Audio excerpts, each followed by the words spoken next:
John Emmett's first on tonight. Good evening, all time to party. Steve Atkins on station in Connecticut. John, of course, in the UK. Stingray from Hendricksville, you know what that is. Seattle in the rock and roll. Along with Cleveland, two big rock and roll halls of fame and here in the U.S. Andrew Pindar is in Mina Rashid in Dubai. He's on the QE2. I just was texting with him a minute ago. Gordon Smith, good evening. From Denmark to all of us lovely people, or all of you lovely people anyway. Mark Thompson, hi from Reno, Nevada. Greetings from windy Northern NoCal. Ed Worley. Michael Colcliffe, good morning from Port Stevens in Australia. Been there, done that.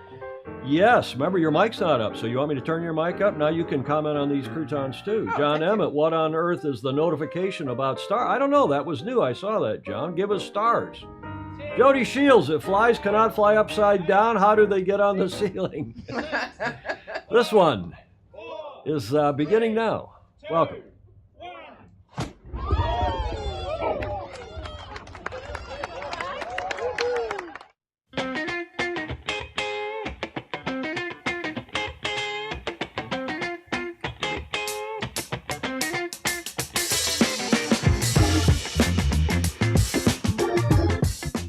My goodness, I'm seeing on the comments that Wet Hog is on. Yeah, who is that? Wet Hog is from Annapolis. He goes by several other names, but he has been a denizen of the Sailing Anarchy forum since forever. Welcome back, Wet Hog. He's on via YouTube, but you can see by the red dot there next to his name. Carlos Aviz in South America, right? Or is he, I think he's in South America, maybe Yes. Portugal. I can never remember. No, South America. And Gervini and Ross. We got a submission from Hamish Ross today. John Lamets Van Buren. Evening in a flying gale here in Holland in the Netherlands. Hope you're all well. Hope you are too, John. Jay, Frederick Bland down in Texas. They're getting ready for the deep freeze. We're going to mention that on today's show. And speaking of which, welcome to show number 492 for the 1st of February 22nd. Julia, I trust you are well. Trying to. Well, you seem in great shape. Of course. Should I change your backlight from blue to purple to match your beautiful dress? It might be too much purple. Well, you know, we've been going with this light blue. Yeah, light blue. We got the light blue because that's kind of Sailing Illustrated blue. In fact, we're going to be seeing more of that as we go into our 500th show. Oh, good. We got light blue on that wall. We got light blue behind me, a little darker there. And we've got light blue behind you on your lamp and on the wall there. But that's a lot of, who cares? That's surplusage. Welcome to show number 492. Julia said 1492. Oh, no, 400. Thank God it's not 1492. That's the first thing I thought of. Remember that? I did. That was that kid's rhyme. What was it? Columbus sailed the Columbus ocean. sailed in ocean blue. 1492. Columbus sailed the ocean blue. He sailed and sailed and sailed and sailed to infect the Native Americans with gonorrhea and syphilis. God, stop it. Yeah, they've rewritten history here. Hi, everybody. Welcome to the show. We've got a great show for you today. We want to start out by thanking, of course, our guest on Friday. I do remember now, this is Tuesday.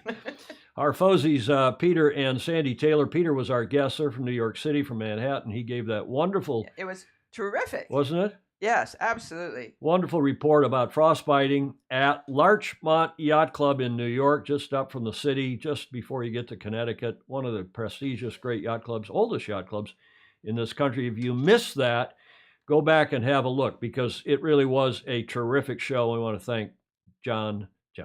We want to thank Peter Taylor very much. He and his wife, Sandy, are members of the Beach Street Yacht Club, and they're now claiming Beach Street Yacht Club as their home yacht club. Wow. So we're pleased to do that. And if any of the rest of you come through here to San Francisco, let us know, and we'll put you into the Beach Street Yacht Club If you pass it. if the Commodore. Yes, if you pass the initiation. What are the requirements? Right. What are the requirements? You have to sing a song Yes, of your choice. of your choice. You have to sing it well or just sing it. Well, And what else? and bring a bottle of wine. A good wine. Of good wine. Now, And Peter and Sandy brought us a bottle of Casamigos. Yeah. That didn't Exceptions. qualify, though. Oh, the Commodore has a right to. Did you make an exception? Or Yeah, declare an exception, Nice. because what could be better than a bottle of Thank you, Peter. Peter Taylor, thank you very much. Here he is. He's on US 46, one of the American 212 meters we told you about. One of the, well, originally 3, which got down to 2. 44 is gone, but the Manhattan Harbor, New York Harbor Foundation owns 42 and 46, and they get sailed around as charter boats and in other regattas. So cool stuff. Thank you again, Peter Taylor. Congratulations, since our show on Friday, after a long, 2 years dry spell, an Aussie has finally won the women's of the Australian Open. Ashley Barty, she defeated the American, and handily, by the way, but bravo Zulu to Australia and to Ashley for that. And of course, Julia, you know what today is, right? There's your clue. Oh, yes, the Chinese New Year's. Shall we look at this video from, also while we're in Australia, from Sydney, from Channel 7? Well, let's see if it'll play. Yeah, Celebrations have begun across Sydney as our city prepares to welcome the Lunar video New from Year. yesterday. Tomorrow marks the first day of the Year of the Tiger, symbolising recovery and growth, with businesses hopeful it also signifies a much better 2022. A 3,000-year-old tradition that never fails to captivate. At Crown Sydney, dancers performed the traditional dotting of the lion's eye, signifying the birth of a new animal to mark the countdown to Chinese New Year. But after midnight, it will be the year of a different cat, the tiger. And Crown, like so many businesses across the country, hope it's a good omen. Across the property, there are a number of installations where people can come and have their photos taken and just enjoy the festivities around the Year of the Tiger. From the drums to the keys, Van An Nguyen's been playing piano since she was 13 months old and hopes her music can help people reconnect. Music is a universal language, so being able to share a part of that with everyone today is really special. This Chinese New Year may be about taking back control and reasserting some confidence, but if that doesn't come naturally, you can always try asking for some good luck. Luck is all they need in some of the usually thriving areas of Chinatown, but if you know where to look, you'll wake the tigers, lions and dragons. There are more than 80 events over 2 weeks. I think it's wonderful if you can all engage in a COVID-safe way, learn as much as you possibly can and also share. Tom Saker, 7 News. Yeah, it's really just the start. We probably should have worn, instead of purple and green, whatever color this jacket is, we should have probably worn our bright red today for good luck. Oh, yes. And by the way, you don't you have one of those bright red little envelopes with cash? You should be giving cash I know. to each other for good luck. I Maybe a dinner tonight? Yes. You want to come down and we'll order some Chinese? Great idea. Because I'm not going to cook it. That report from News 7, the 7 network in Australia, of course, it is February 2nd down there now, but I thought it was a nice kind of lead up. Actually, San Francisco has one of the biggest Chinese New Year's celebrations. Well, indeed. And Vancouver and Auckland, and where there are a lot of outside of China, and London for that matter. I have another video, Julia. This one is a little more informative. This being Sailing Illustrated's University of the Air. Isn't that what Peter Stevenson calls us? Yes. Have a look.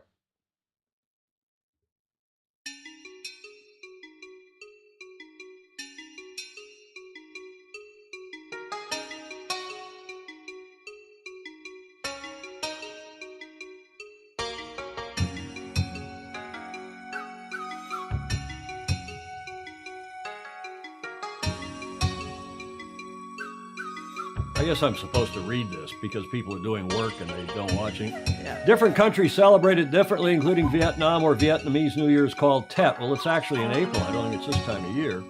Clean your house is the number 2 tip. A thorough cleaning of your house sweeps away bad luck. And by the way, it's also bad luck to clean on or after the Lunar New Year. I didn't know that. Red is a lucky color, of course, in many Asian countries. Red envelopes full of money are usually given out as a symbol of good luck, right, Julia? Right. And to ward off evil spirits, like Jody Shields. He's not one of those. No, he's not. Like Thanksgiving and Christmas here in the States, most people travel home to see the family. It's the biggest travel period. It's a couple-week period in Asia. Lunar New Year cycle is based on the 12-year astrological signs, and this, of course, is the year of the tiger. Happy New Year, Julia. Indeed. Lunar New Year. Why Lunar New Year? Why not Chinese New Year?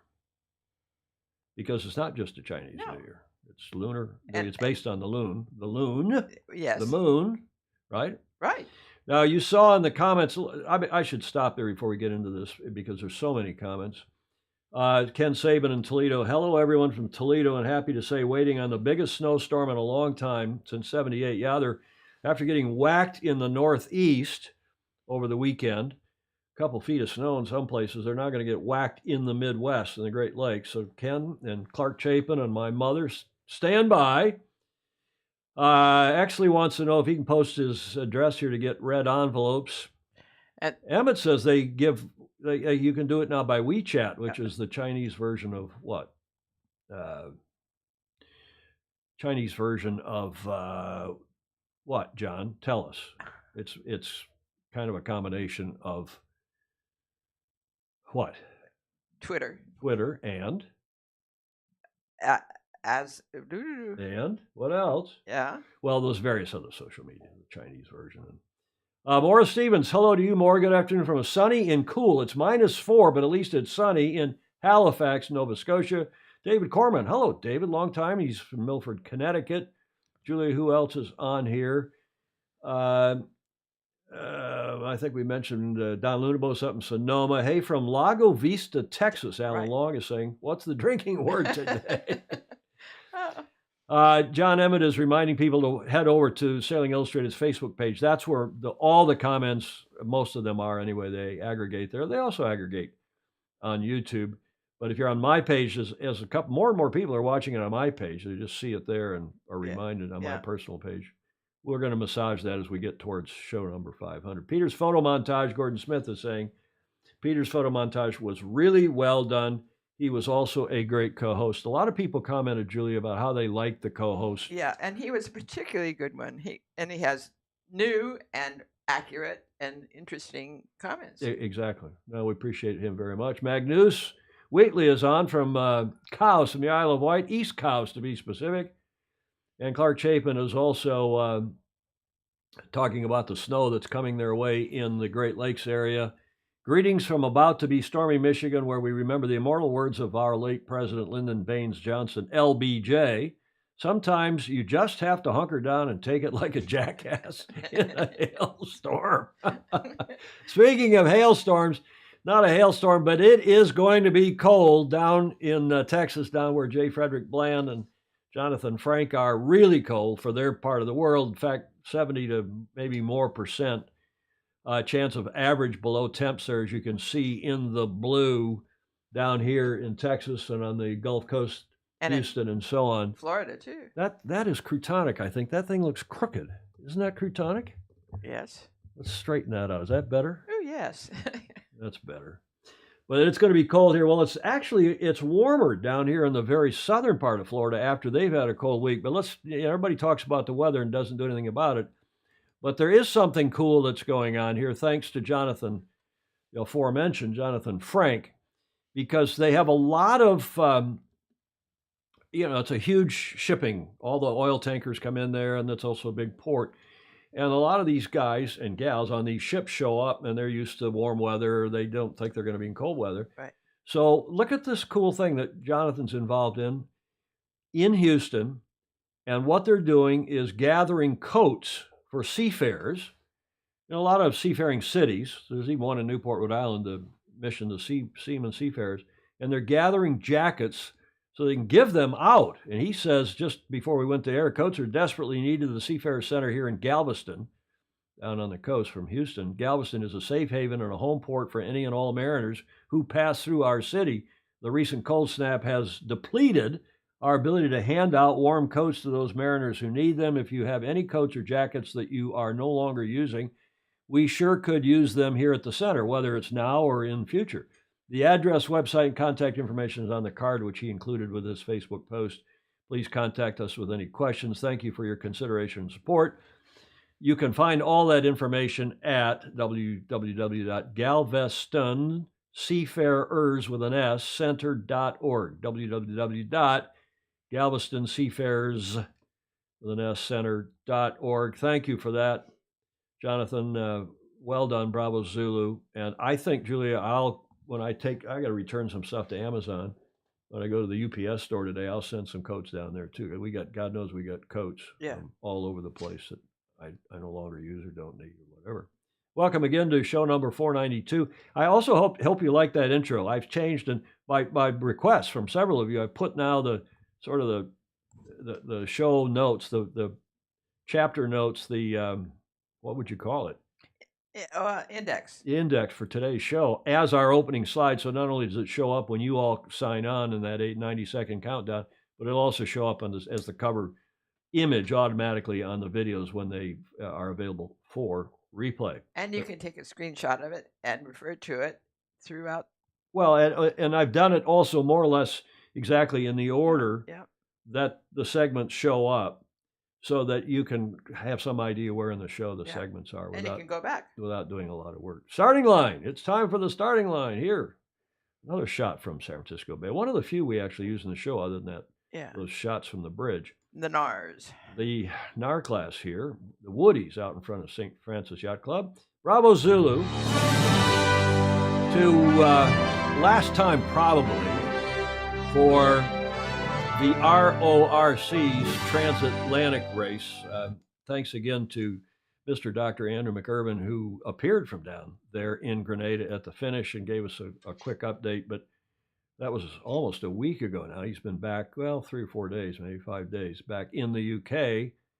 Tough life that he leads. He's headed back to the Caribbean for the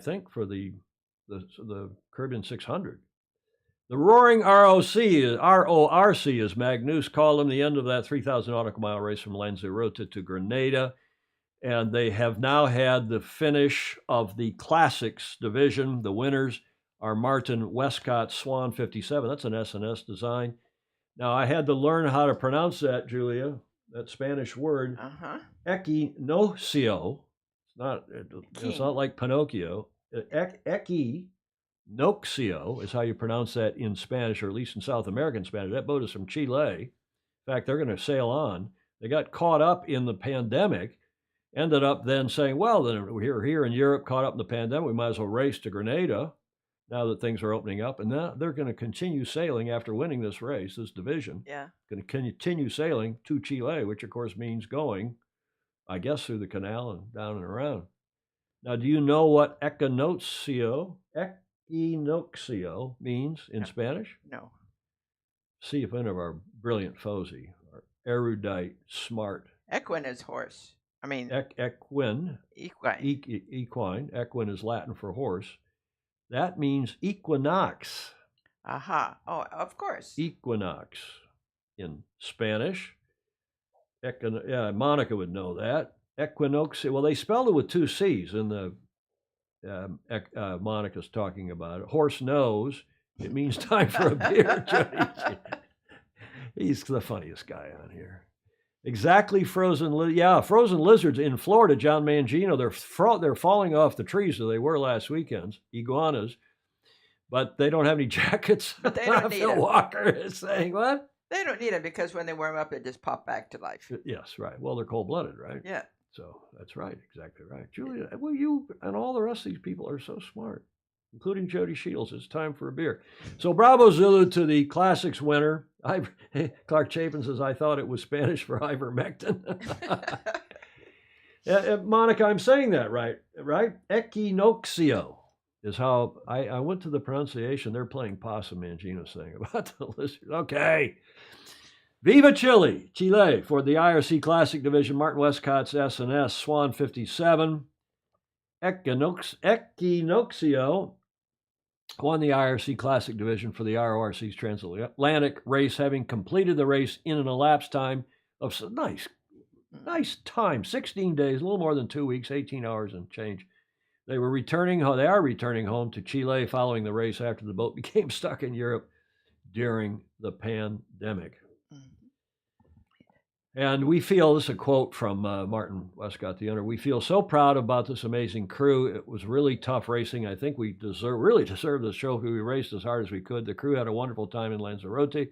Now the family has arrived in Grenada, and we are going to spend a few days exploring this beautiful place before we sail into the Pacific and back to Chile. So they are going through the canal. Mhm. We are super happy with the trophy. Viva Chile! Yes.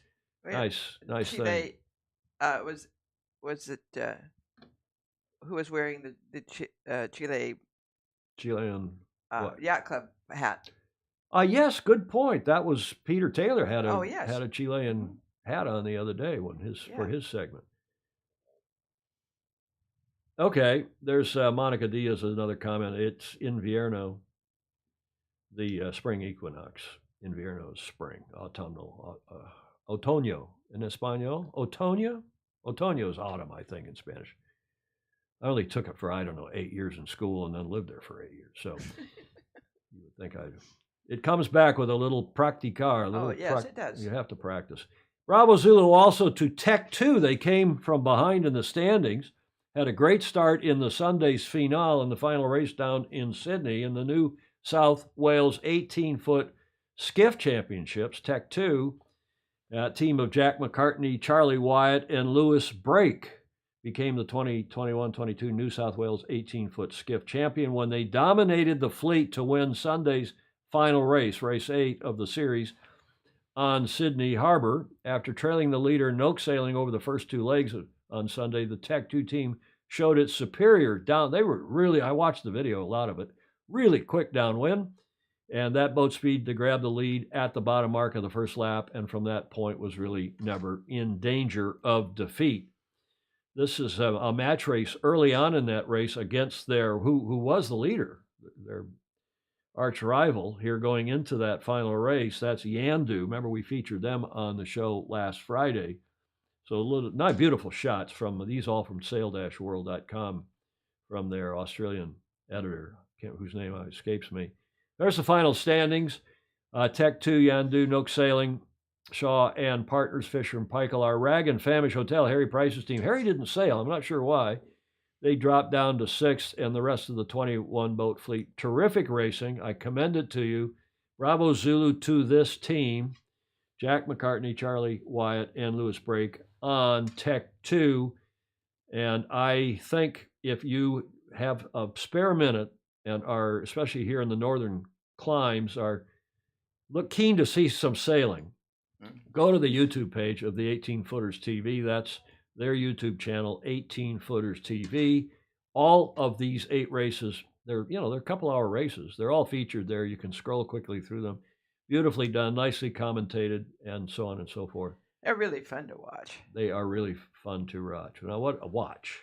Harry was in Melbourne for the Moth Nationals. Okay, Jody, thanks for that. I figured Jody or Harry's mom or dad might be on here, would know. No offense, Clark Chapin is saying, but if the object of racing is to go fast, why would you have a crew member named Brake? Now they're still back on the lizards, on the iguanas, on the. Replying to this is Bill Wingrove saying, he was in Florida. Excuse me. I turned my mic off for a second. Wingrove saying, replying to Phil Walker, if you resuscitate them and return to the wild, it is against the law and you can get charged for releasing a foreign species illegally if you resuscitate them. Really? Wow. Okay. I thought you got punished if you didn't. Well, if you didn't resuscitate them. Well, maybe, I think they might not want them. Maybe after you touch them and handle them, there's a problem. John Emmett, not sure to post the photo, but it has been hard work for some sailors, including Olympic champion, to make the weight gain required for the 2024 Olympic classes. Okay, somebody wants to pull that photo up. Maybe I'll pull that photo up right now. Or I'll do that down the road, John. Or John, send it to me.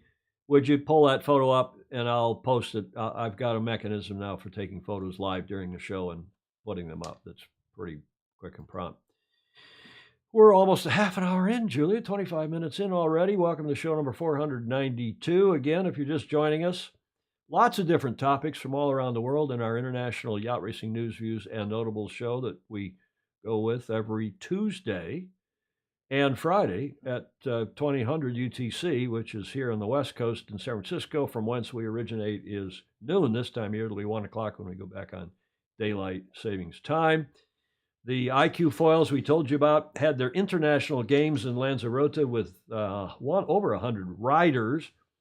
That has wrapped up over the weekend, and they had something like 27 nations from memory. There it is in the caption. 27 nations, including Australia and New Zealand, far away countries from down under, but no Canadian or USA and no American entries from the flags there on the beautiful flag mast there in Lanzarote. To those of you who've been will know it. Strong winds, high swell, and spectacular racing at the finals of the IQ foil. And by the way, Magnus, if you're on here, I noticed Magnus Wheatley is not spelling this correctly. And in fact, this is not right. In the article here, it's small I, capital Q, capital F, capital O, small I, capital L. So even in this article, it's wrong, which I think is cretonic. Well, I think they just make them all caps so that Magnus and I made a mistake last week. But nonetheless, it's the IQ foil. It's the new windsurfing, the foiling windsurfer for the 2024 games. Act 1, they called it, in Lanzarote, Spain. They've got, I think, 2 more major events this summer after a stunning knockout final. It was the Spanish Pilar La Madrid in the women's we told you about, who was undefeated, I think, and undefeatable, in fact, bringing home her first international victory. She, I think, won every race, or nearly so. La Madrid is joined on the podium by Marion Mortefan in second, and Lucy Belbiach, I'm not sure, in third, both from France. In the men's category, it's Nicolas Goyard, who takes the gold back home to France, and he was also dominant, where Goyard battled all week with Dutchie's Luc van Opzeland. That's a nice name, Opzeland. And Huig Jan Tak, it was Brazilian Mateus Isaac who grabbed second. He came to the end in the medal race. Before this, very cool kid, 19-year-old Finn Hawkins of Great Britain, and we have a video to show you.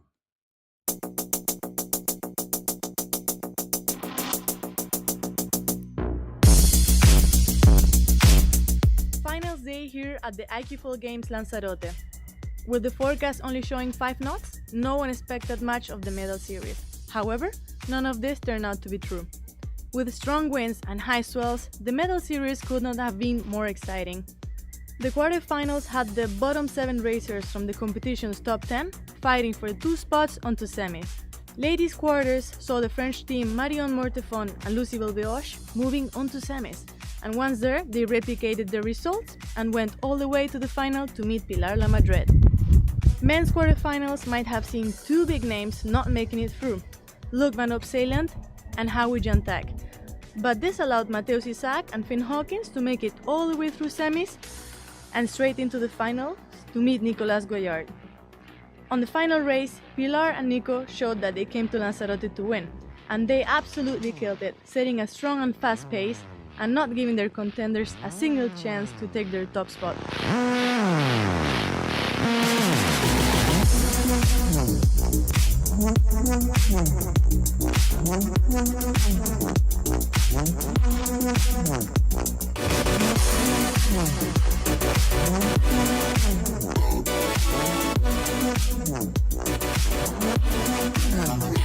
Congratulations Pilar La Madrid, Marion Mortefon, Lucy Belbeoche, Nico Goyard, Mateus Isaac, and Finn Hawkins.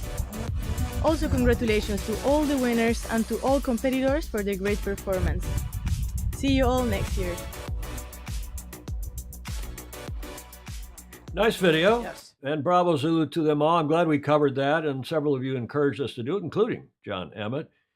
Pilar La Madrid Prueba is her full name, from Spain, dominant in the women's, ahead of the others, the 2 French we mentioned, and Poland, Great Britain, Croatia, France, GBR. So who do you think are going to be dominant in this class in Marseille in 2 years' time? Huh? What do you think? Yeah. And speaking of France, this is the winner in the men's division, Nicolas Goyard, who also was dominant. Brazilian, Great Britain, Netherlands, Great Britain. The Netherlands have been good in sailboards and windsurfers in the Olympics historically. Great Britain, France, Great Britain. The Brits doing very well in this class already as well, including this kid, And Emmett was saying he weighs a lot more than 90 kg. He is a big, strong boy. He's only 19. I don't know him, of course, but maybe we get him on the show sometime, John Emmett or Magnus. You can give us a lead. He not only rose to be third, he was on the podium with the bronze, third in the men, but he was first in the U21, the under 21 division. You're raising your eyebrows. Oh, I thought I didn't know that boat. This is U21. Well, but, yeah. U21 is not the boat. I It's know. the, I it's, just I okay. recognize Now you got it. The yeah. under 21 division. So cool stuff. Yeah, Gordon Smith saying excellent hen weights. I would say hen weight. What speeds do they reach? Stingray is asking. Almost like Marty McFly's hoverboard. Yes, good point, Gordon Smith. France. Bravo, France. Harry Sello. Hello, Harry. There's a new name, I think. Gentlemen and ladies, a great DN sailor, Ron Sherry, came from behind to win the 2022 DN Nationals last week. The Detroit News, after which that ice boat is named. We're going to have an ice boat segment. I'm pleased to report, Julia. Oh, yes. We're going to have an ice boat segment on February, if Blake Middleton is on, remind me, I think the 18th. We've teed that up. I think it's Friday the 18th. I'm pretty sure is the We'll know in day. advance. And I'm really pleased, Blake. Thank you for coming through on that. We're going to have a report from up in Scow Country, which Minnesota or Land Wisconsin, of 10,000 frozen lakes. which is also exactly also ice boat country, along with Michigan and Ohio and New York State and across Europe. What other comments here, Julia? Hen weights. Hen weights, yeah, jeez. Emmett saying that the RSX sailors having to gain, okay, so from the Olympic board, it used to be the RSX, now they beat you this foiling board. He's saying, John is saying RSX sailors have to gain around 20 kgs to be competitive. Wow. 2.2 pounds per kilogram. That's 40 pounds. Is that right? Is that really right? They've got to gain 40 pounds? John, oh, wow. There was always been the great thing because there's no room for big guys in that. Yeah, it looks like this could be a big boy. You see how big that Finn Hawkins is. I mean, when he was on, there's a shot of him on the podium I don't have, but he is a big boy. Yes, Clark Chapin, they're calling themselves riders, not skippers or helms or sailors or whatever. And back on Finn here for a minute, with the squad still getting used to the new equipment and formats and the addition of new coach Nick Dempsey. Tell me, John Emmett, is that Nick on the right who's with Finn? The international game. Interesting, too, they're calling this now international games. And I see that other classes are starting to, the WASP class, starting to refer to themselves as the international games. And I think that's to get around World Sailing's use of World Championship, which they have to, World Sailing has to approve, probably charge a fee. Yeah. And these classes now seem to be using international games in order to get around that rule and maybe some other rules. I don't know. But back to Finn. Hawkins, well, let me just finish that first paragraph. The International Games was seen as an event that could help shape the year ahead for the British sailing team. No, you think? I mean, this was really an impressive performance already by the Brits, as well as the traditional powers, France and Netherlands and so on. Hawkins' medal was a bonus for the team that ultimately showed they have great strength and depth going forward. His bronze in the overall fleet was also enough, as we said, to secure the U21 title. Hawkins, 19, from St. Austell, Cornwall, said, quote, I had so much fun racing in the IQ Foil International Games. Throughout the week, we had a range of conditions which made for some difficult, close racing, with the most extreme conditions being on the medal race day, as you saw in that video, where we had huge waves and lots of wind. Quote, the medal races were super, the quote continues, medal races were super intense as you could crash at any moment on the course. I managed to make it all the way to finals, which felt amazing, and I am so happy with the result of third overall and first U21. Bravo Zulu to him, as well as all the others in that cool event. His size probably helps in that kind of weather. Well, exactly. I mean, you could see, as I said, he's a big, strong boy. Yeah. I was surprised looking through those videos.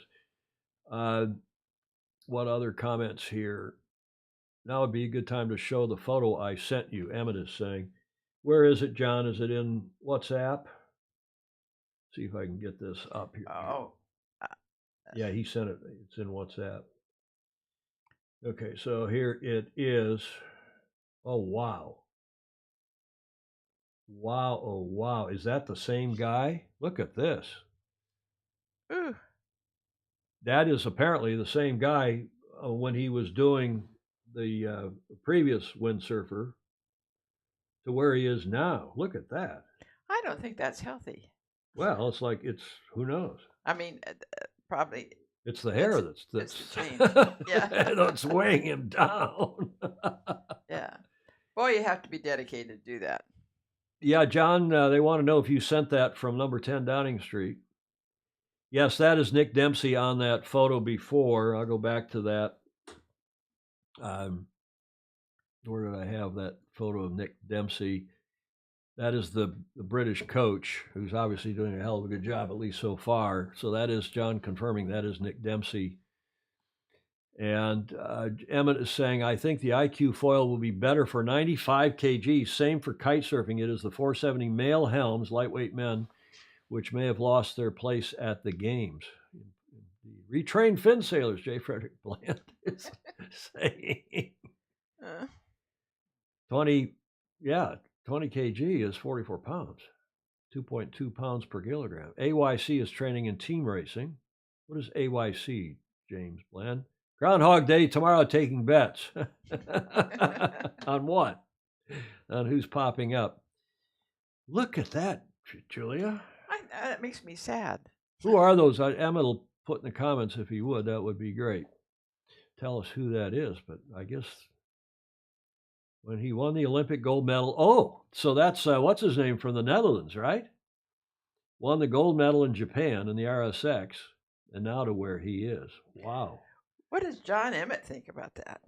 Well, we're going to have to get John back on here instead of doing these reports. Speaking of which, let's get to John's report.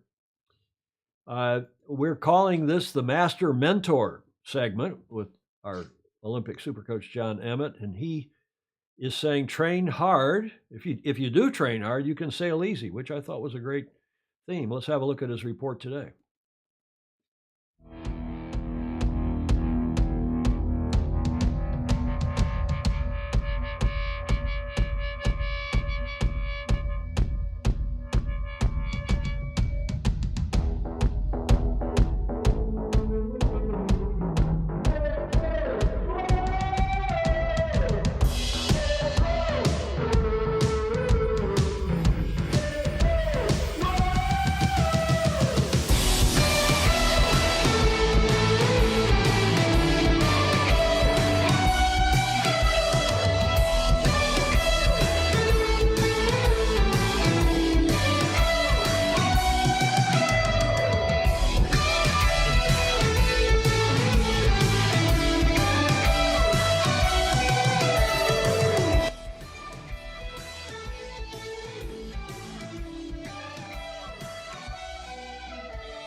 The UKLA trainings will continue throughout 2022, each weekend with a top coaching team and a theme. Hi, Tom, Julia and all the Fozy. Today, surprise, surprise, I'm going to be talking about class racing. Now, of course, everybody knows I'm quite involved with the ILCA fleet, but class racing is probably the best way to learn to sail against people actively in your class and to listen to the advice of class experts. And a lot of classes are definitely big enough to have their own training. And we need to think about our promotion of the sport, about we should do the best we can for our class. If another class, another part of the sport is doing well, that doesn't detract from our class. We need to do whatever we can to support whatever boat is it that we love. And to encourage other people to do the same. It's always very tempting to lay blame that other people, other organisations should be doing things. But actually, if you really like the class that you're involved with, put your energy in. And that's what volunteers and volunteering is all about. And the class training, that's really the bedrock of grassroots. And it's probably the first experience for a lot of people outside of club sailing. So here's a little video, or you've just seen a little video of a very typical weekend in Weymouth, Portland. There's a nice little theme.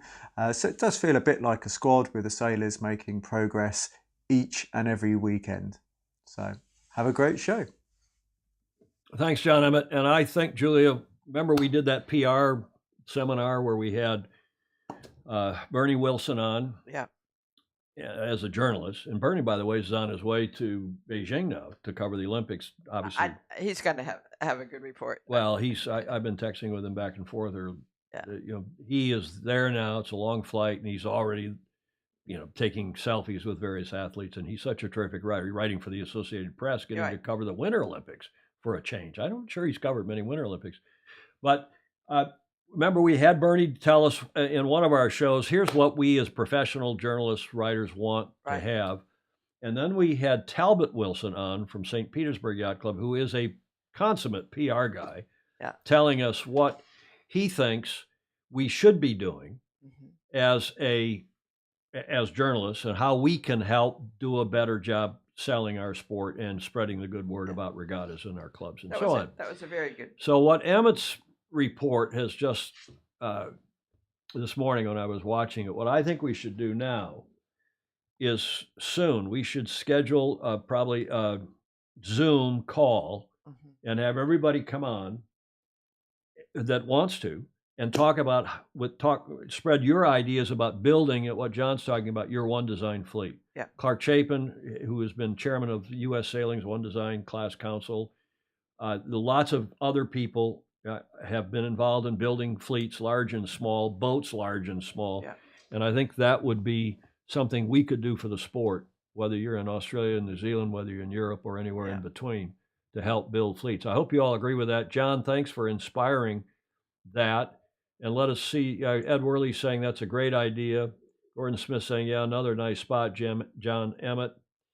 And Smith is saying, Gordon Smith, I learned a lot from spending time with the Tempest class in the UK. Lots of advice on getting and understanding the rig. Morris Stevens, John is such a good coach, always great advice. Totally agree. So let's do that. We'll plan that sometime here during the Northern Hemisphere winter when things are a bit slower, and we'll get to that. But since it is today,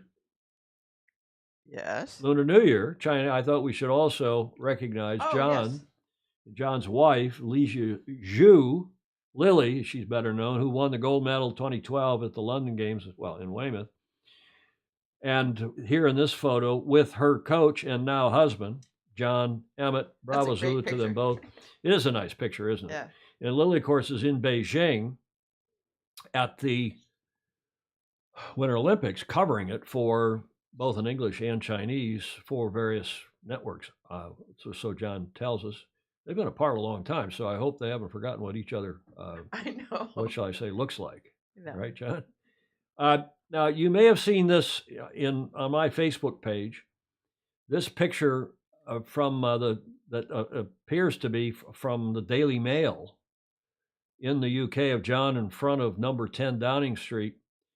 There is no truth to the rumor that John has been caught up in that number 10 Partygate scandal, which is rocking the country. I mean, it's across the newspapers and the TV stations in the UK, and indeed here in the US, Julia. It's been on all the shows this morning. Again, it looks like Bojo, Boris Johnson, might be in trouble. Even people in his own party are saying. But who is quoted as saying he's like a grease pig? He always slips out. Well, that's the Teflon presidency that we call various presidents here. But there's no truth to the rumor. Those of you that saw this picture, that John has been caught up in that scandal. He was not at any of those mask-free parties, which is the same thing that's happening here. This is a photo by Magnus Wheatley of John going into number 10. And I asked Magnus to go get this because I heard John had been, after Bojo, the prime minister, had seen our show, had asked John to come give him tips on grooming. So John, I got this quote from him. I was at number 10 to give the prime minister grooming advice. And Julia, if you believe that, I got a bridge to say. Okay, it's not true, but it was fun. It was fun putting that together on my Facebook page. And boy, did the comments come in. I just looked at them. Christopher Gillingham said, I posted this on my Facebook page. There's a cover photo this morning, this picture of John. And the comments coming through, here, Tom, a fine solution. I reckon there's a good Ilka fleet at Queen Mary Reservoir and an easy commute back to Dorset for sailing. He thinks that John's going to replace Bojo. Krasimir is saying, John, is he running for office? Wingrove, one can't comb his hair, the other is slack on shaving. Ryman is saying, down in Cape Town, first there was Bojo, and now there is John Joe. Gordon Smith wants to know we're going to be holding a party. Emmett is saying I wasn't partying over lockdown. I wasn't. He's slurring his words. Krasimir, John Emmett, he is not partied either. Clark asking, is he running for prime minister? I hear they may have an opening soon. Otto Amendolara, party. And Cooper says, oh, that was Joe saying that's a crappy Photoshop if that matters. I didn't think it was that bad, Joe. My feelings are hurt. For doing that quick and dirty this morning. Okay, we don't need to look at any more of that, but I did. Obviously, I had too much time on my hands. I had got too much of the show prepared yesterday, so I had some time this morning, Julie. You know how that works. Okay, we carry on here too. What other comments? Partygate is like Monica Gate. There are more important things going on, Stingray is saying. Groover's saying, yeah, it's a really bad Photoshop job. Okay, to hell with all of you guys. Somebody else can do the Photoshop and send in the jokes from now on. Alan Long replying to Groover, I don't know, he looks like he shaved. Yeah, he was clean shaven. More like an April Fool's post, Dan. Hi, Dan Jaspers. The RS company. Mangino, he was there on the humanity. Oh, the humanity indeed. This day in history, since we're talking about the Brits and the English and the language, I thought this was appropriate. Do you know what happened on this day in history, 1st of February, 1884? Julie, you get the first crack at this. 84. 1884. That's what, 33 years after the Cup. Yeah. Thanks, Stingray. He says that was a great Photoshop. Here's your first clue.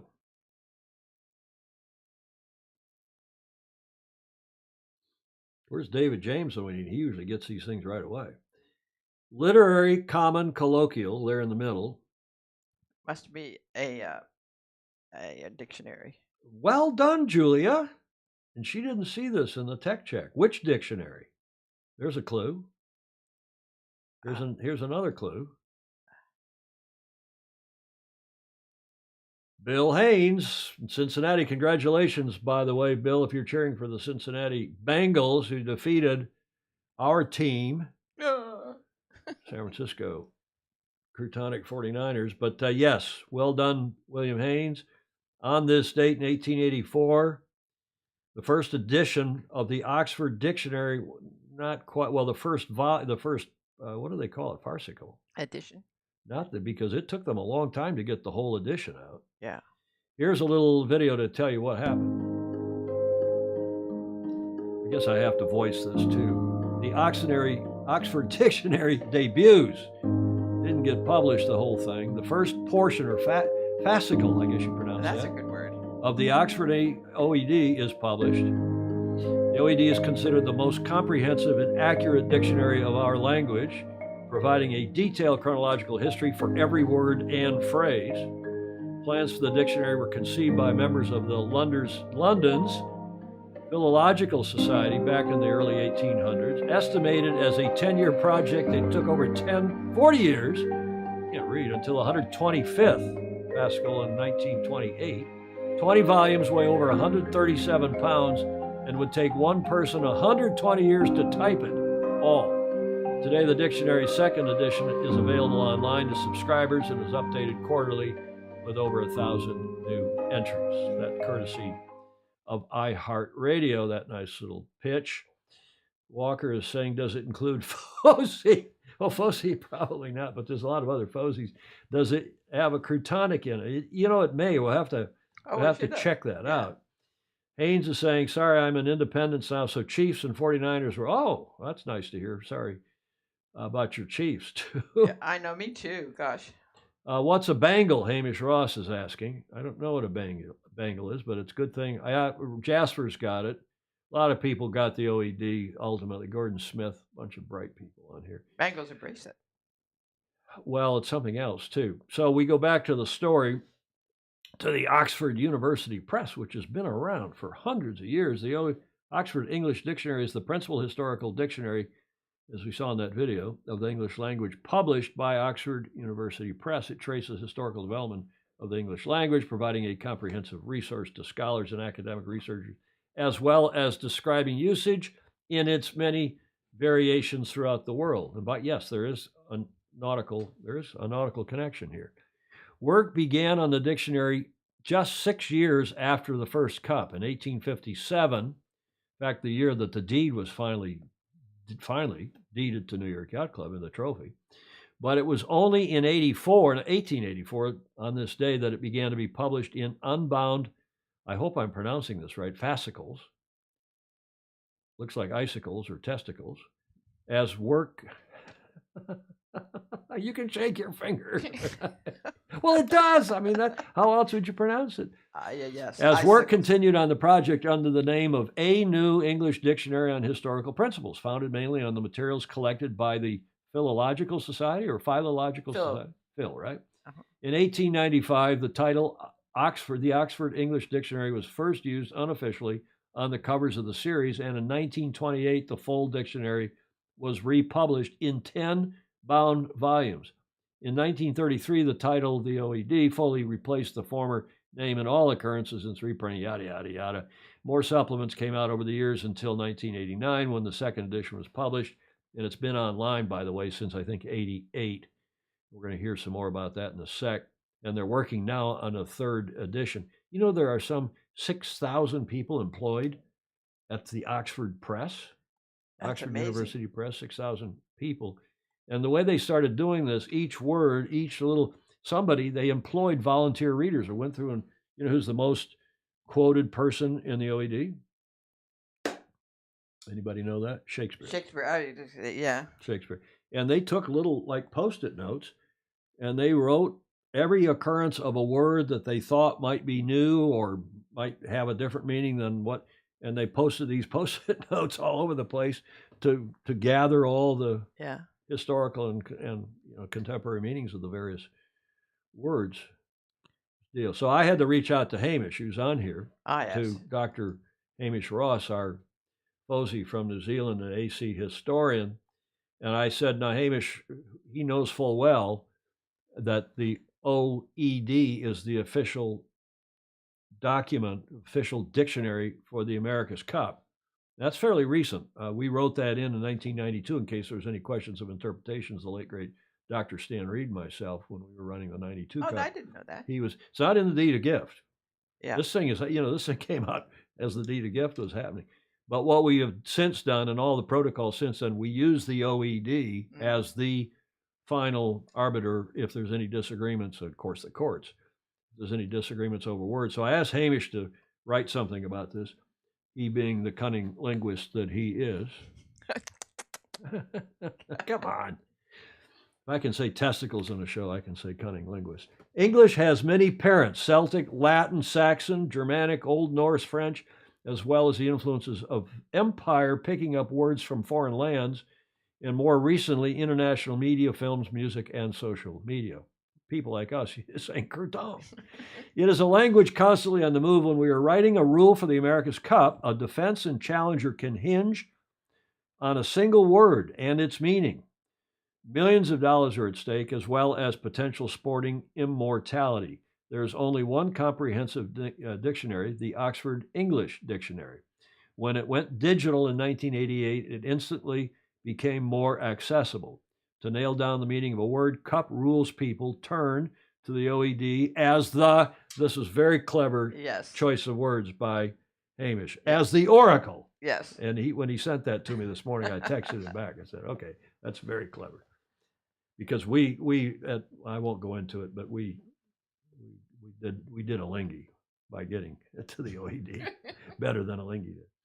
As the oracle of the language, a tradition that has continued to the present day, as well as its derivative works such as the Oxford Companion of Ships and the Sea for earlier class rules, and it's referred to both in the protocol and the class rule and has been all along. Hamish concluded saying work on the OED started as the first deed of gift was presented to the Yacht Club, New York Yacht Club, to found the America's Cup in 1857. It was not completed until just before Sir Thomas Lipton's last challenge in 1930.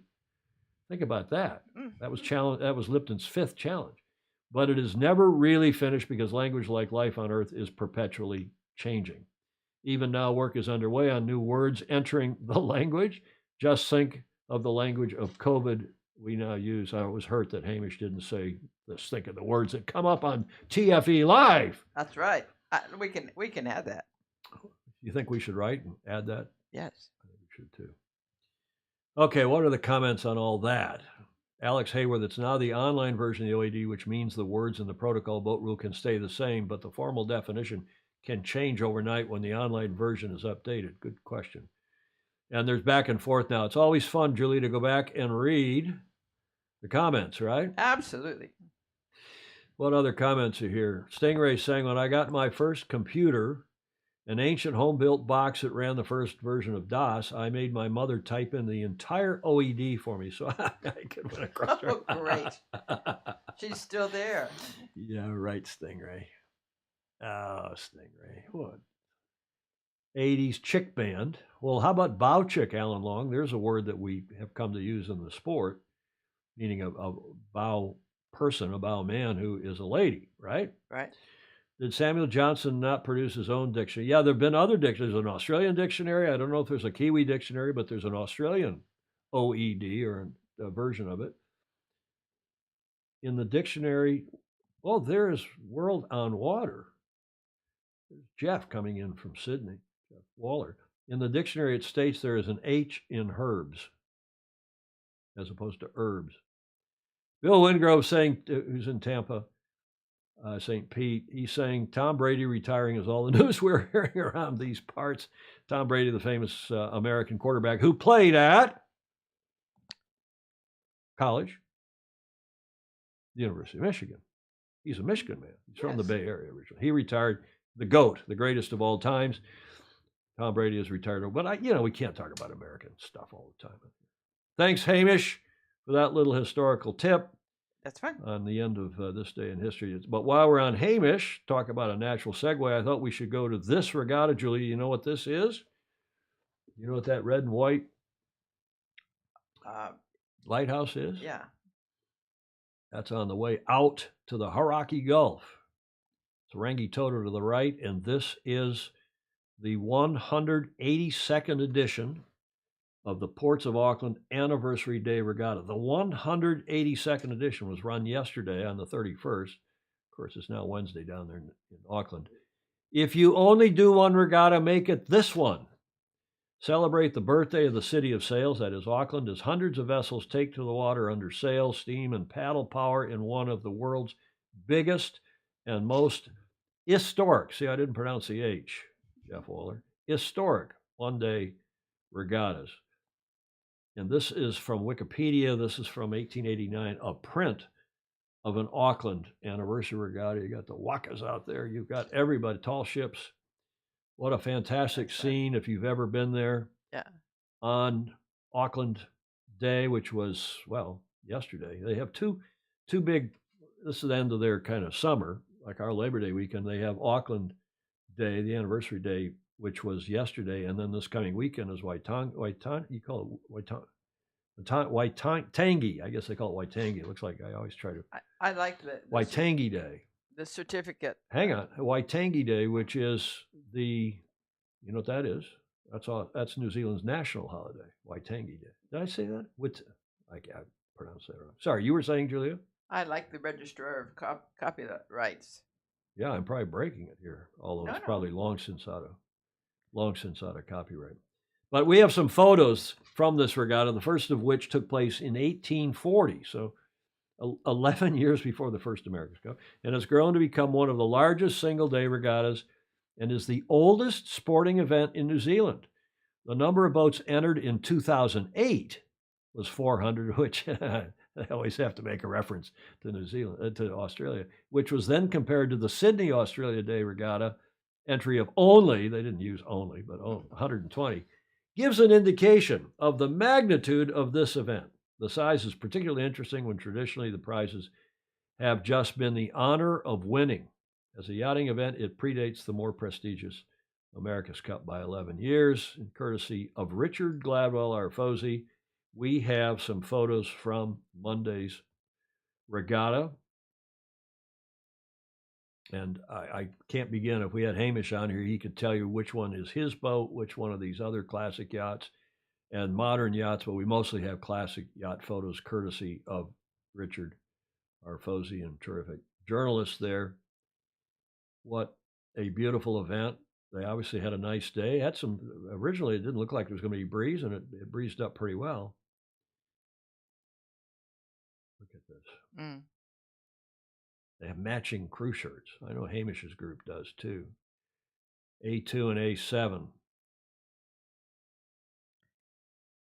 Hamish, yeah. A5 and A11. These old boats, these are in and around the turn of the last century, late 1800s, early 1900s. Fantastic. Look how much fun these people are having. Yeah. You wonder why the Kiwis are, if not, among the greatest sailing nations in the world when regattas like this turn out. Look at that. How much breeze there is. An easterly. Plenty of breeze. Bravo Zulu to the 182nd Ports of Auckland Anniversary Day Regatta, and thanks also to Peter Selwyn down in Auckland, who helped me research and produce this segment for today's TFE Live, our 492nd show, Julia. Yes. What are we going to do for 500? Anything in particular? Oh, yes. We'll have. Just like age, it's only a number, right? It's no big deal.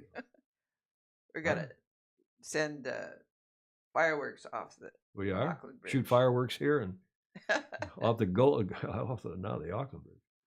Thanks for joining us, everybody. We're just an hour and 2 minutes in with a little Sail GP news. They're turning out videos and terrific ones. I'm Ian Jensen, wing trimmer on Sail GP GBR, and I wanted to take you through the F50 and how it works. So on the F50 we have 6 crew. The back position is the strategist. Then there's the helmsman, the wing trimmer, the pilot who flies the boat, the jib trimmer, and the grinder, who's the power for the boat. The strategist sits behind the helmsman. They feed information to the helmsman and the rest of the boat about the pressure on the course, the boundaries, what the other boats are doing, and they paint a clear picture so as the decision that's made is the right one. Then we have the helmsman. The helmsman's here, he's obviously steering the boat. He's the guy who makes the end decisions. He's the guy who puts the boat in the right position and gets us off the start line cleanly. We try to keep him out of the playbook as much as we can in the straight line, so he's free to do that. And then when he goes to manoeuvre, he'll take the wing sheet so as the wing trimmer can cross the boat, and he'll hit board down and he'll start the turn for a tack or a jibe. Then the next position forward is the wing trimmer. The wing trimmer controls the wing from the winch here, and he also controls the twist and the camber. So we've got a little control panel here. The twist and the wing are the main power controls for the wing, and the camber is probably a less frequented control that you change for big pressure changes or from upwind to downwind. In a straight line, the wing trimmer will be holding the sheet and he'll have his hand on the twist. It's like you're playing the Cunningham or the Vang and the Traveller. In attack, he will hand off the wing sheet to the helm, cross the boat, he'll get ready on the new wing sheet, and as the helmsman puts the board down and starts the turn, he'll get ready to pull the board up and he'll find the exit angle, and he'll drive until the helmsman gets into the cockpit. The pilot's responsible for flying the boat, and he has what we call a twist grip, which is just a scroll wheel that goes back and forth. And as he moves the scroll wheel back and forth, moves the whole dagger board backwards and forwards, and it either adds lift, which is the top of the dagger board going back, or takes lift out. It's a very critical position on the boat for speed, because the higher you fly, the less drag you have in the water, but the more you skid sideways. There's a fine margin between flying too high and skidding sideways and throwing away leeway and potentially crashing, and being too low and being too draggy. He also controls diff. We call it diff, is the offset between the rudders. We normally have the windward rudder sucking down on the boat and the leeward rudder lifting, which is just purely to get more riding moment so as you can pull the sails on more. In the tack, he'll be flying the leeward board until this board starts to go down. Then Ben, or the helmsman, will take over flying the leeward board, and he'll actually fly this board onto the lock, and as the turn starts, he'll be flying the new board. Then once Ben crosses, Ben will then take the rake and the pilot will cross the boat and take over his normal role from that side. The next position forward is the jib trimmer. He's got floor buttons for the jib on and off. He's also grinding backwards the majority of the time for the wing sheet. He's got his car in, car out, he's got his jibbies, and in the tack, he'll cross the boat with the wing trimmer. So there's two people across the boat, the wing trimmer and the jib trimmer. And he'll actually lean behind him like this, and he'll fly the old board through the tack, which is normally taking lift out until the wing trimmer clears it. And then once the wing trimmer's clearing it, he'll be back on the handles, providing the power for the wing sheet to come in and out. Next person forward's the big fella, which is a grinder. They're just pure power. They're the guys who are making that wing sheet move, and they're the guys that are locking the boat in upwind and downwind. And we've got a couple of really strong fellas on the boat who do a really excellent job of that. Anyway, that's all. I hope you enjoyed getting a little insight into how we sail these things. That was really good. Really, really cool video. I had no idea of some of that. Exactly, and indeed myself as well. And I just think that was a fabulous explanation. And a couple of notices here from the Fozzie, Julia. One, yeah, Ted Ryman Agreement. It's a great vid. Not loving the music. Yeah, the music was a little repetitive, but that's okay. Steve Atkins agreeing. Now, before we lose these comments, the rudder differential he's talking about appears to put slightly twist. This is Pedro Foiling Sailor. Hi, Peter. In the hulls in heavy conditions, causing the boat to pitch. That was really informative, Gordon Smith said. Cool vid, I want to fly one, Alan Long said. Stingray, we've lost that comment now. Big plans are ahead for the growth of Sail GP. According to Coots, future will be even better. Yeah, there's an article that's out that talking about the future of Sail GP that where Russell was interviewed. I'm trying to remember where that. Remind me, somebody, where that was. I see Gladwell's on here. I don't think that was a Gladwell article, but it may have been. There's some cool stuff. Looks like they've got Singapore teed up. They may even have a couple more events on the calendar. It really looks like Sail GP is gathering momentum, and bravo Zulu to them for that. That's great. Julia. And what comes to mind to me is, what are they moving toward? Meaning, will there be a Sail GP in another boat, or I mean? Well, there's going to. I think these are the boats for the foreseeable future. There's going to be a women's. There's going to be a youth. I think as well, and there are going to be more venues. There are going to be more teams. We've got Canada coming on next year. We've got there's one other, Switzerland coming on, and it's just going from strength to strength. And bravo Zulu to Russell and Larry for what they're doing. Jody Shields also knows a fair bit about some new interesting developments, which I'm not at liberty to report yet. And hopefully we'll get Russell on here at some point to do that. Yeah, that's a couple other comments. Gladwell is saying that most of the shots that I showed, yes, it was from the Maharangi Classic Yacht Regatta, which was on Saturday. Then the Anniversary Day Regatta was on Monday in much fresher breeze, and I had a mixture of shots from various sources, and thanks, Richard, for that, including especially for your classic yacht photos. There's a bit of a discussion about silent and pronounced H's. And do you know there is a person in our sport, Julia, whose nickname is H? In fact, there aren't very many people in the sport. You can say Russell. I think everybody knows who you're talking about. You can say Larry. Most people know who you're talking about. You can say Grant these days and figure it's Daltz. And there's probably a few other people like Cher or like Gaga or like we have, like Pele. Mm-hmm. But who is H? There's a photo out here in the lobby at the Beach Street Yacht Club signed by H, the famously good race officer, coach, Fozzie. Harold Bennett is known as H. Dennis, Ed Worley, good point. DC or Dennis, single name. Sail GP is going from 8 to 10 to 12 teams, and with many more women involved, much more women involvement. Yes, Stingray, thanks. It was on Sail World, but the interview was by someone other than Richard, okay? Bill Haynes, Sail GP could be a purchaser of the hydrogen chase boats from ETNZ since Sail GP has its green initiative. I know it won't happen. Now we'll see there's some competition there, especially with Sail GP now going between Originally, it was to be in Christchurch, and that got nixed because of COVID. And then the next one is going to Auckland next year, or later this, early next year, I guess it is, early 2023. And then apparently going to alternate between Auckland and Christchurch. But, you go to Auckland, and if there's no cup there, which I still think there will be, but if there is no cup there,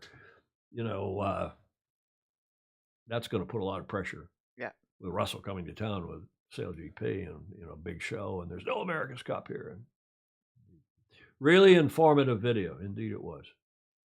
Anything else we should do here by way of comments? If not, Julia, we'll move smartly. I don't know how smart it was, but we'll move smartly in the Yes. pronto sense of the word. Look that up in the OED. The America's Cup, the American Cup boat race. We've always talking about it. Yeah. And we're going to open with a correct or crutonic segment and ask all you what you think of this report. Thanks, Stingray, for the link. This report that showed up today in Bermuda. You recognize that photo, Julia? From the 2017 Cup in Bermuda with Russell and the Prime Minister and the chairman and whoever the minister was that was in the front seat there with the driver, and the Mini, because BMW was involved in sponsoring. That was the only car that they'd let drive the streets of Bermuda. Well, today, February 1st, this morning, the Royal Gazette has an op-ed by a minister, a government minister, a member of parliament who is the shadow sports minister. America's Cup bid can put the wind back in our sails. And I won't bore you with the whole article, but it goes on at some length about how they hear that there is a need for a cup venue, and why doesn't Bermuda get back in the mix? And this is kind of the conclusion of this long guest editorial. I know we will need outside investment, but there are people here who would be excited to support the return of the Cup. How many people are still seen wearing AC-35 merchandise from their favorite team? How many businesses would love to see the return of the teams? Who wouldn't want the business that was created during the Cup? Teams training here means more people spending more money. This adds money to the local economy at all levels of our community. Everyone has been waiting to hear the governments come up with new ideas since the Cup. Why doesn't it just borrow another successful idea from the OBA? That's that political party. We would support the PLP, that's the opposition party, if it did, because we understand it's about doing what's best for all of Bermuda. Mm-hmm. He concludes, Mr. Smith does, by saying it will take strong leadership to swallow its pride and admit that the Cup was good for Bermuda. SailGP will be a good first step, but why not make the big push to have the Cup back in Bermuda? It would be the perfect relaunch of the Bermuda product after the darkness of COVID. Let's hope the government reaches out to see if the America's Cup could return. We need jobs, we need tourists, and we need some good news. Why not AC-37 Bermuda? Written by Ben Smith, who's the opposition Senate leader and the shadow minister of sport. And I ask you, would a return to Bermuda be correct or crutonic? Julia. Oh, for the next one? For AC-37 in 2 years' time, or maybe it gets delayed a year. Yeah, no. Why not go back to Bermuda? Well, just because I think it's the difficulties of transportation of people and things, I would be against it. You'd be against it. So you think it'd be crutonic to go to Bermuda? Considering. What do our other foesy think? Joe Holtzman, bingo. Love Bermuda, totally correct, Steve Adkins says. Bill Wingrove says outside of Auckland, anything is crutonic. Ted Ryman says better than Jeddah. I think I read Steve Adkins love Bermuda, totally correct. Julie Ahrens, great video instructional. Yeah, she's back on that SailGP video. Aside from Auckland, Bermuda would be super nice. The conditions are terrific, Stingray says. Look at that, Julia. Huh? I don't. You're outvoted here. Oh, good. Everyone thinks it's correct with a K in the German spelling. I don't think Bermuda is correct. You don't? No. Well, You think Auckland is correct? Yes. Well, you may be right. Gordon Smith, correct. Can't see why not. Julia, it's almost unanimous that it's correct. Well, then they can finance it. Well, that's what they're saying. It's a wonderful venue, but too expensive, Julie Ahrens is saying. Well, you think it's going to be more expensive than the Middle East? It is too expensive. Julie's right. It's a bit tough. Okay, well, a lot of folks are thinking, Wet Hog is saying it should be Kiwi Land. Yeah, Wet Hog, I think most everybody on here, not everybody. Julie doesn't agree. Steve Atkins, it's 3 hours from the East Coast, Julia. Not even. It's only 2 hours from Boston or Washington or New York, isn't it? Ken Saban, I'd like to see it sailed anywhere as long as it's sailed. Yeah, well, that's a point. I've done some conferences that were in Bermuda because everybody thought it was close and easy to do, both to Europe and to the United States and other national. Yes. And it was really difficult. Yeah, but that was way back, though. Things are better in Bermuda now than it was in, say, the 60s or 70s. Or 80s or 90s. Or 80s or 90s even. Yeah, it is. And it is expensive, but the telecoms, the telecoms are superb. The hotel accommodations, the weather's wonderful. The people are nice. The weather is wonderful. Yeah, you just hope you don't have a hurricane and close that little spittle in between the airport and downtown. But, the cup was good there. Cup was okay. Back to these gentlemen. I still think it's going to be in Auckland. I still hope and think they'll come to terms. I'm still hearing that Malaga is in? Not in, but this is what Mr. Dalton is telling people, that it's likely to be in Malaga now. I don't believe it. I mean, Monica Diaz, you tell us.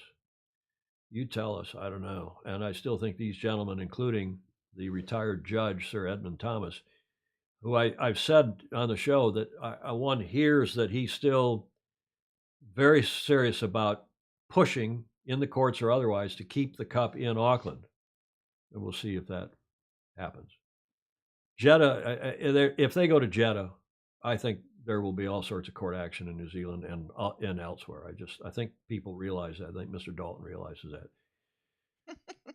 What comments now you're laughing at? As long as the defender has to sail through the triangle with the chance to disappear. The Bermuda Triangle. Yeah. Wet Hog wants to know. Wet Hog is like Jody Shields. He's a very clever guy. I've known him at least by phone and fax and email. They still wear these horrible shorts. Just kidding. Phil Walker doesn't have to get up at 3 a.m. to watch. Well, okay. Julie Ahrens reasserting one more time that Grant will never sit down with Dunphy, not going to Jeddah, get over it. Abu Dhabi all the way. Magnus is now saying Abu Dhabi. Try Magnus January 28th. Future now the signing of the Mubadala Investment Company. Yeah, with Sail GP for this regatta here in Auckland. And we'll see what Sir Edmund Thomas. We're trying to get Mr. Thomas, Sir Edmund, on the show. Sir Ted, I guess he's called down there. Talbot Wilson, we were talking about you earlier in the show, the great PR guy that he is. Return to Bermuda would be very correct. It is ideal for world viewers and would showcase Bermuda right after AC-35 as event analyst for the Royal Gazette suggested Bermuda build their own boat. There are a lot of millionaires who carry on down there, including the former mayor of New York, Bloomberg, who's got billions. And big corporations that could make it happen. What has happened at Dockyard since AC-35? Is the space there still available? I don't know. That's a good question. Wet Hawk said he'd take a cruise ship down there any day to see it. We'll shift our focus now to another class we've been talking about, and a class that is booming, and a class that we featured on a recent show about their involvement in Sail GP. We got to get Tom Evans on here. That's the WASP class, and they are announcing a big event at Lake Garda this summer, and I think you'll love this video.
See, they're also calling it the International Games at Garda Malchazina this summer, and this class is booming. And not only is part of that, it's the Endeavor program, what's it called? Sail GP's development program with Inspire program, right? With the kids. And this is, I think, going to be a big event. We'll get Andrew Pindar or somebody who will be there. I hope Andrew will be there and maybe give us a report or two. I don't think we're going to get there. But this class is booming, and it wouldn't surprise me to see I'll say this now. Yeah. And I know Magnus is on here. He and I have talked about it. It wouldn't surprise me to see the WASP in the Olympics sooner than later. And Magnus, he wrote a good column about the Olympics, and he still doesn't think the kites are a good Olympic fit, as you know. But the WASP is the foiling monohull, and the one designed foiling monohull as opposed to the Moth, which is an open class, and where all the hottest sailors are going. The WASP is booming, as you just saw in that video, and it looks like it's going to be very cool this summer. And that's a great venue. Malchazina, Garda. La Garda. Absolutely. Yeah. Malchazina is the town there on the shore. Replying to Talbot Wilson, Stingray saying, is the space there still available? Yes, the article Tom referenced. Yeah, I'm sorry, I didn't run the whole article. I'm not sorry. We'd still be here talking about it. Excellent class, wonderful location. Gordon Smith agrees with you, Julia. Wet Hog agrees with probably Jody Shields and a bunch of others. I do appreciate the latest craze in spandex with the lady. Wet Hog is hilarious. Nice to have you on here. Yes. And he's kind of like Stingray. He doesn't want to use his real name because he wants to be able to do pithy comments. Yes. But Stingray, if I can say cunning linguist and testicles in one in one show. Enough. Well, at least I didn't call John Emmett where he's the master mentor. At least I didn't call him the master. I knew you were going to do that. The master debater. Did you see that? Somebody called him called him the master debater. I at least didn't do that. The WASP International Games. I think it's a cool expression. Yes. We may have to have the Beach Street Yacht Club International Games, Julia. Yes. What kind of games would we have? It could be our 500th show. Oh, yeah. It could be linguistic. Stop it. That brings us to the D block in this segment. We could have him as our guest. I saw him show up the other day on another television commercial, apropos the Super Bowl. Yeah. Whiskey, Tango, Foxtrot, always one of our favorite segments, and contributions from various foes. Optimist is a person who sees his glass as half full, a pessimist half empty, and an optimist in 2022 says it's P, isn't it? Huh? You can shake your finger. It's okay. That's from Stephen Frederick down in Newport Beach via Denise Peterson. Now, I don't know if you all know about this thing that's going on in Canada, but now it's going to happen here in the States, too. There's going to be this huge truckers' convoy to protest mandatory, these mandates from the governments. And this happened over the weekend, and to a lot of people's surprise, turned into a huge deal in Canada. Truckers from all over the country converged on the capital, Ottawa. Oh, Canada. I love Canada. Not only as a hockey player, my wife is from Canada. I won't tell the joke, Julia. And the Prime Minister, Justin Trudeau, whose dad was also a Prime Minister, he's sort of gone into hiding, but he said he's got COVID now, so he couldn't meet the truckers, was in a undisclosed location. And yesterday, he tweeted this morning, I tested positive for COVID-19. I'm feeling fine, and I'll continue to work remotely this week while following public health guidelines. Everyone, please get vaccinated and get boosted. And then a doctor, I don't know this guy, Dr. David Samadi, tweeted, sometimes having COVID makes you feel like you just got hit by a truck.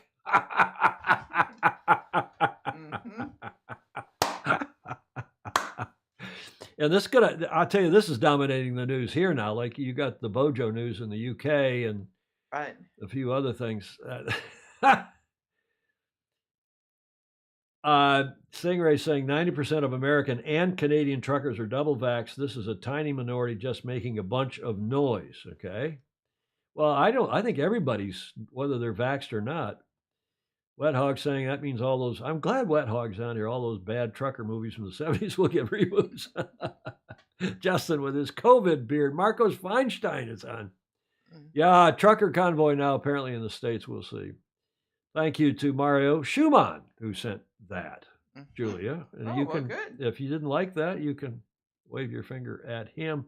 That's it. There were some dirty ones which I knew Julia would not approve of, so I did not run them. Some sad news here at the finish line. I just want to recognize this gentleman who has passed away, Dick Stearns, Richard I. Stearns III, who was a terrific sailor and one of the best sailors that came out of not only this country, but out of the Midwest in particular, from the Chicago area. He was the 64 silver medalist in the star class, former world champion, I think 6-time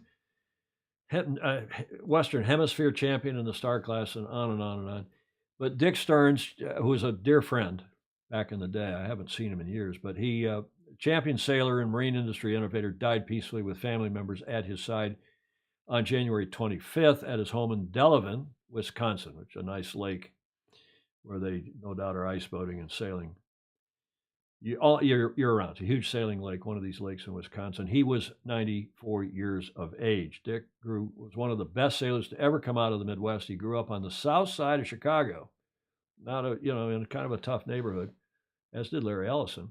Moving to the north side after his father died when he was only 16. At 14, however, his dad gave him a star to keep him out of mischief. With no formal training or instruction and really no money, he went on from last place in the fleet, and with Gary Comer. Now, does that name ring a bell, Julia? Not to me. Gary Comer and Dick Stearns started Land's End, which was the rigging catalog, and then later the sailing clothing store, and now is the huge thing sold to Sears for billions of dollars. But I didn't know that was those Land's names. End, still around. He went from last place in the fleet, and with Gary Comer crewing for him, won his first Great Lakes Championship at age 17. Well, this is a contemporary of Malin Burnham's and that group in the star class. His extensive sailing knowledge was brought to bear as president of Murphy and Nye Sailmakers. Now, that was a company started by some other guys that he then bought. And many of you on here will know, in Europe in particular, about Murphy and Nye, which is now an Italian clothing brand. They don't really make sail. There may be one or two sail making lofts around. I don't think so. But he started Murphy and Nye Sailmakers, where he not only manufactured winning sails, but also he was famous about sharing his knowledge, helping anyone who needed help to improve their sailing techniques. Characteristically unselfish and immodest, he helped make that thousands of sailors to have many hours of fun, thousands of hours of fun racing sailboats. Dick owned an airplane, and he was a pilot, which carried him to many sailing events, and if we were lucky, fellow competitors could catch a ride, and I was one of those lucky people. He built sails for me and for my dad and Clark Chapin and others on our Portage Lake long until the loft went, until he sold it. And I won 3 North American championships with Murphy Nye Sails, and thanks to him and others at that loft who really helped coach us along and build some good sails for us in the then Flying Scott class. He then went on, and I got to know him really well. During the same period at USYRU, he was known the world over for his sailing success, quietly worked to make the sport better. He was a coach and manager. Emmett reminds me a lot of this guy. Just a wonderful, nice guy, always contributing knowledge and help to his fellow sailors. And he was coach and manager for 2 Olympic teams, Canada and Germany. Get that. And for 2 Pan American teams, Mexico and Colombia.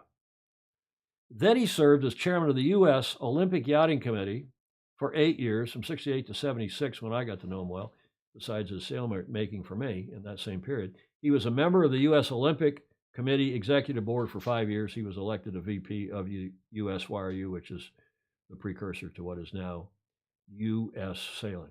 Terrific gentleman, has just passed away. This is the latest photo any of us could find of him. Richard Irving, Dick Stearns, better known as Dick Stearns, 1927 to 2022.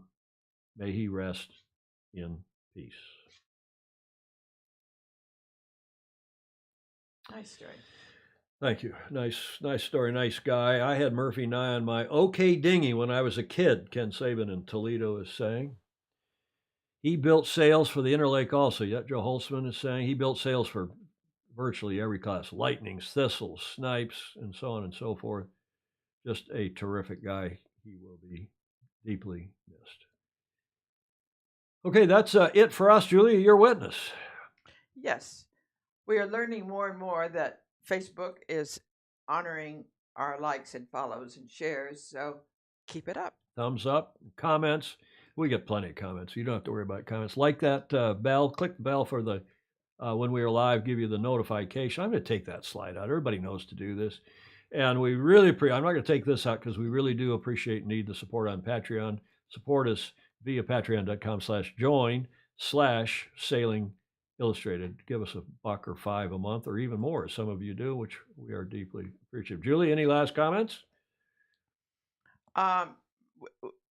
We've been asked about what we're going to do for SailGP, and we're still thinking about it. We are. We'll have some kind of a party here, Marcos, for at least for the FOSI, for all of you on here, and we'll do something. Gordon Smith talking about, again, for Dick Stearns, Steve Gruber saying Murphy and I was popular in the ensign class. Yeah, they made sails, fast sails for just about every class, one design and otherwise. And I didn't know this, by the way, Julia. Dick Stearns was also a hell of a good offshore sailor, had a Tartan 10 and maybe some other boats, and he won, I think, the Centennial Mackinac race. Oh, did he? We all thought him as a one design guy, as a dinghy guy, as a star class sailor, and so on. And he also, in his later days, was a terrific offshore sailor, Chicago Yacht Club, Chicago Mac Race, and so on. Thanks, everybody. We hope to see you on Friday. Same time, same channel. In the meantime, have a great week. And if you can, sail fast, sail safe, and have fun. Ciao.